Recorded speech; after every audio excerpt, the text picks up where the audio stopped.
Good morning from টাবো। এখন বাজছে সকালবেলা 6টা, আর আমরা এখন রওনা দিচ্ছি আমাদের পরের ডেস্টিনেশন কলপার উদ্দেশ্যে। এই রাস্তায় আমরা আজকে অনেক কিছু এক্সপিরিয়েন্স করব, সেটা আপনাদেরও দেখাবো। আপনারা আমাদের সঙ্গে থাকুন আর এনজয় করতে থাকুন।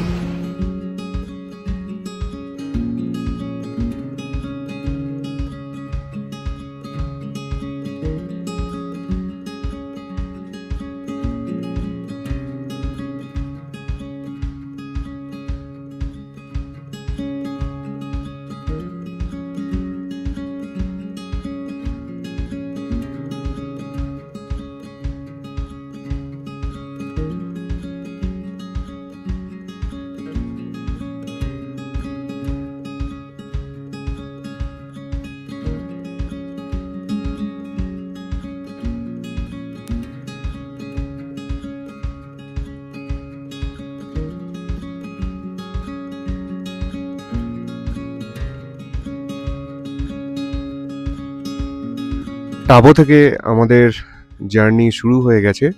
কলপার পথে আমরা এগিয়ে চলেছি, আর বেশ খানিকক্ষণ আসার পর আমরা একটা বিখ্যাত জায়গায় এসে পৌঁছেছি, যেটাকে বলা হয় মুনল্যান্ড।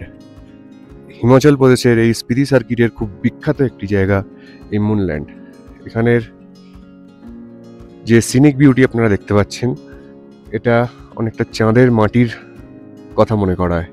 আজ ওয়েদার ভীষণ খারাপ, যার জন্য ক্লিয়ার স্কাই নয়।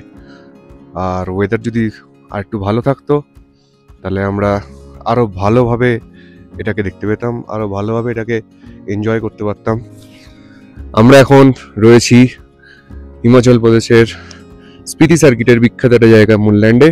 আপনারা দেখতে পাচ্ছেন যে আমার পেছনে এই সেই বিখ্যাত জায়গা মুনল্যান্ড। এটাকে বলা হয় চাঁদের মাটির মতো এর টেক্সচার, এই পাহাড়। আর আপনারা দেখুন চারপাশটা কি অপূর্ব। যদিও আজকে ওয়েদার ভীষণই খারাপ, বৃষ্টিও হচ্ছে হালকা হালকা, সেই জন্য অতটাও ক্লিয়ার স্কাই নয় বলে খুব একটা ভালো লাগছে না দেখতে। যদি ক্লিয়ার স্কাই হতো তাহলে কিন্তু এটা অসাধারণ লাগতো দেখতে।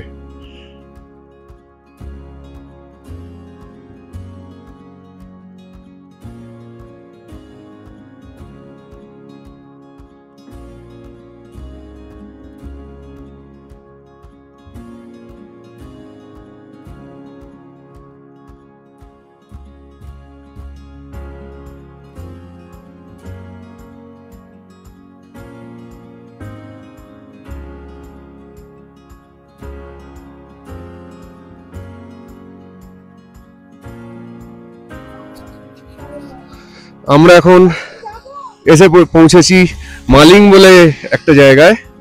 এখানেতে আমরা একটুখানি দাঁড়িয়েছি, আর এখানে দেখতে পাচ্ছেন আপনারা যে এখানে স্নোফল হচ্ছে, ভীষণভাবে স্নোফল হচ্ছে। অনেকক্ষণ থেকেই অ্যাকচুয়ালি ওয়েদার খারাপ, এবং তার জন্যই মেন স্নোফলটা শুরু হয়েছে। আর আমরা এখানে একটুখানি ব্রেক নিয়েছি মিনিট 15। আশপাশেতে দেখানোর মতো সেরকম কিছু নেই, শুধু স্নোফলটাই আপনারা এনজয় করুন। আমরা এখন এসে পৌঁছেছি নাকো মনাস্ট্রিতে। এখানেতে ভীষণ রকম স্নোফল হচ্ছে। আপনারা দেখতে পাচ্ছেন যে এখানেতে সবাই স্নোফল এনজয় করছে, পুচকে থেকে শুরু করে পুচকের মা পর্যন্ত সবাই স্নোফল এনজয় করছে ভীষণভাবে। এখানেতে আরেকজনও এনজয় করছে। সবাই যে যার নিজের মতো করে এনজয় করছে। স্নোফল হচ্ছে প্রচন্ড। আর এটা হচ্ছে নাকো মনাস্ট্রি।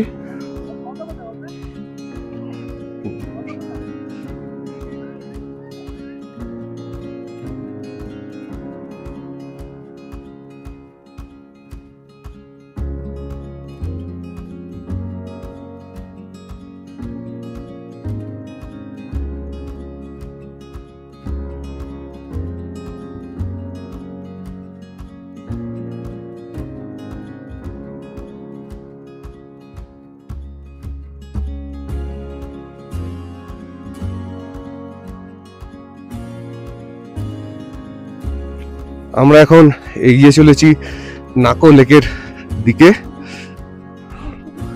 এখানেতে ভীষণভাবে স্নোফল হচ্ছে, ভালো রকম ঠান্ডাও, চিলিং ঠান্ডা একদম।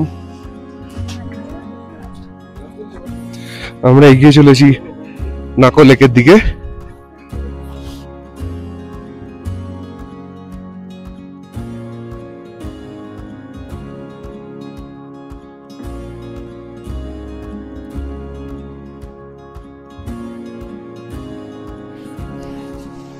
আমরা এসে পৌঁছে গেছি নাকো লেকে। একদম গ্রামের ভেতর দিয়ে রাস্তা।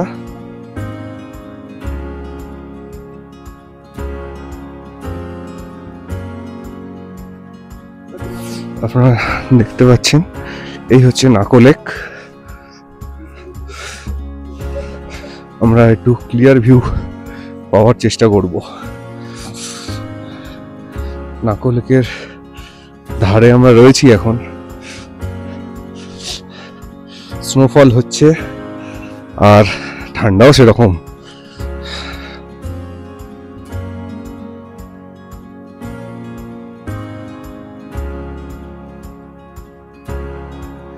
এই হচ্ছে নাকো লেক। আপনারা দেখতে পাচ্ছেন যে এখন লেকের ওপর স্নোফল হচ্ছে।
আমরা এখন এসে গেছি হাপ সঙ্গমেতে।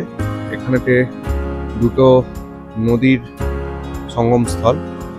এখন যে নদীটাকে দেখছেন সেই নদীটা হচ্ছে সতলুজ নদী, আর এদিক থেকে যে নদীটা আসছে সেটা হচ্ছে স্পিতি নদী। এই স্পিতি নদী আর এই সতলুজ বা শতদ্রু, দুই নদীর সঙ্গম স্থল হচ্ছে এই হাপ সঙ্গম। এরপরে এই নদী এক হয়ে বয়ে চলেছে।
আমরা এসে গেছি ফাইনালি কলপাতে। আর আমরা আমাদের হোটেলে চেক ইন করে নিয়েছি, হোটেল কিন্নর ভিলা। কিন্তু অত্যন্ত দুঃখের সঙ্গে জানাতে হচ্ছে যে বাইরে প্রচণ্ড বৃষ্টি হচ্ছে এবং ওয়েদার খুব খারাপ। তার জন্য আপনাদের হোটেলটা কীরকম সেটা দেখাতে পারিনি। তো ওয়েদার যদি ঠিক হয় তাহলে বাইরেটা কীরকম লাগছে সেটা আপনাদের দেখাতে পারবো, আদারওয়াইজ জানি না কি করব।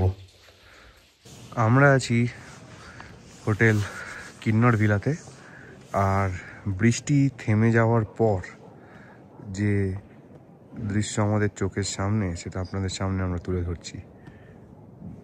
কি মায়াবী লাগছে দেখতে।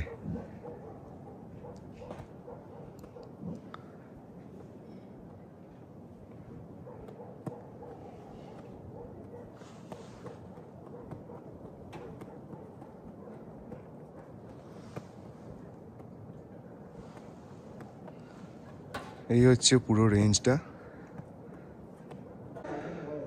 ফাইনালি বৃষ্টি থেমে গেছে আর আমাদেরও ডিনার হয়ে গেছে। এখন বাজছে ঘড়িতে রাত্রির 11টা। আমরা এখন আর কিছু করিনি, কিছুক্ষণ পেছনের এই যে ভিউ এটা এনজয় করব। এনজয় করে তারপর ফাইনালি রেস্ট করার জন্য শুয়েই পড়ব। কালকে ভোরবেলা ওঠা আছে, দেখা যাক যদি আপনাদের ভালো কিছু দিতে পারি। তো আজকের মতো good night. The next day.